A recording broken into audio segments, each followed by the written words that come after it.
What's up mga kapuso? Ito po ang mga ganap na dapat po natin abangan. Mamaya dito lamang po sa Lilot Matias Attorney Atlo. Hindi na natuloy ang kasalang Ira at Renan dahil nga po pumunta doon ang mga pulis upang sa ganoon ay imbitahan si Renan dito sa pamamaratang sa kanya ng anak ni Mang Karon noon mga kapuso. Samantala, napakatanga talaga itong si Ira dahil hindi siya naniniwala dito sa kanyang kapatid na si Lilet.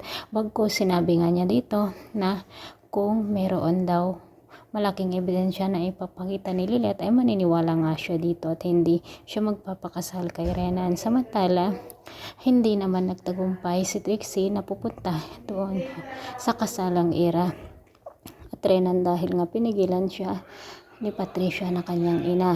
Dahil nga sa pangyayaring ito mga kapuso, nagkaroon ng pagkakataon o napunta sa isipan ng mag-asawang Delyon na siguradong may kinalaman si Atty. Renan dito sa pagkamatay ni Atty. Meredith at pinaimbestigahan nga nila po ito mga kapuso sa kanyang mga tauhan.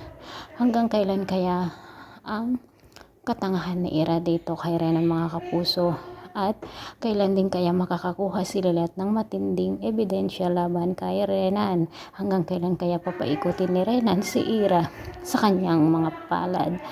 Mga kapuso, ito po ang mga kapanapanabik na ganap na dapat po natin abangan sa Lilot Matias Attorney Atlo. Maraming salamat po. Bye-bye!